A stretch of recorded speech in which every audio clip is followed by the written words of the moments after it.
Hello আসসালামু আলাইকুম viewers, আরও একটি নতুন ভিডিও নিয়ে আপনাদের সামনে উপস্থিত হলাম। আজকের ভিডিওতে মূলত আমি আলোচনা করব লেয়ার, ব্রয়লার, সোনালী এবং টাইগার মুরগি আপনারা 18 দিন বয়সের পর থেকে 24 দিন বয়স পর্যন্ত কি করবেন বা কি ওষুধ দিবেন। এর আগে কিন্তু আমি 1 থেকে 18 দিন বয়স পর্যন্ত আপনারা কি করবেন তার সম্পর্কে স্টেপ বাই স্টেপ কিন্তু ভিডিও করে দেখিয়েছি।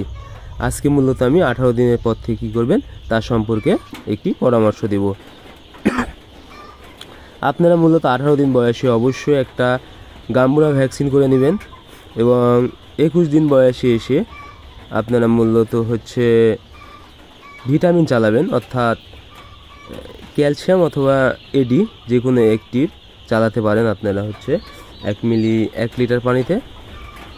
আর আপনারা সাথে জিঙ্ক দিবেন, ভিটামিন জিঙ্ক 2 মিলি 1 লিটার পানিতে, এবং এভাবে আপনারা মূলত এটা 24 দিন বয়স পর্যন্ত চালাবেন। এবং 24 দিন বয়সে কিন্তু একটা রানীক্ষেতের ভ্যাকসিন আছে। হ্যাঁ, রানীক্ষেতের ভ্যাকসিনটা আপনারা অবশ্যই করে নেবেন 24 দিন বয়সে এসে। শুধু প্লেন রানীক্ষেত করলেই হবে এটা। আপনারা 24 দিন বয়সে একটা রানীক্ষেতের ভ্যাকসিন করে নেবেন এবং 24 দিন বয়সের পরে আপনারা মূলত সেক্ষেত্রে কিন্তু আপনারা যদি লেয়ার পালন করেন তাহলে কিন্তু আরও এখানে কলেরার ভ্যাকসিন আছে, G+ND আছে। এটা নিয়ে আমি অন্য ভিডিওতে আলোচনা করব। এটা মূলত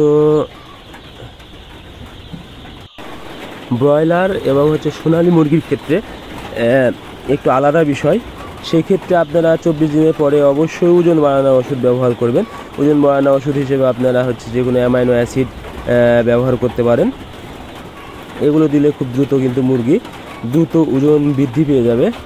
আর আপনাদেরকে কিন্তু অবশ্যই মাথায় রাখতে হবে যে এই যত দিন যাবে মুরগির ওজন কিন্তু ততটাই বৃদ্ধি পাবে এবং মুরগি আকারে বড় হবে এবং জায়গার পরিমাণটাও কিন্তু আপনাদেরকে আস্তে আস্তে বাড়িয়ে দিতে হবে।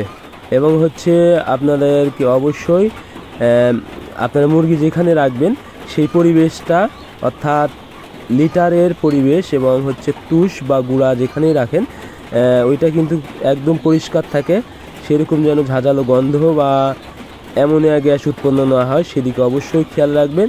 এর জন্য অবশ্যই আপনারা নিয়মিত ইউকা ব্যবহার করবেন বা নো গ্যাস ব্যবহার করতে পারেন। স্প্রে করে দিলে আশা করি এই প্রবলেমটা আর থাকবে না। সো আজকের ভিডিও এই পর্যন্তই। আমরা পরের ভিডিওতে অন্য বিষয় নিয়ে আলোচনা করব। ধন্যবাদ সবাইকে।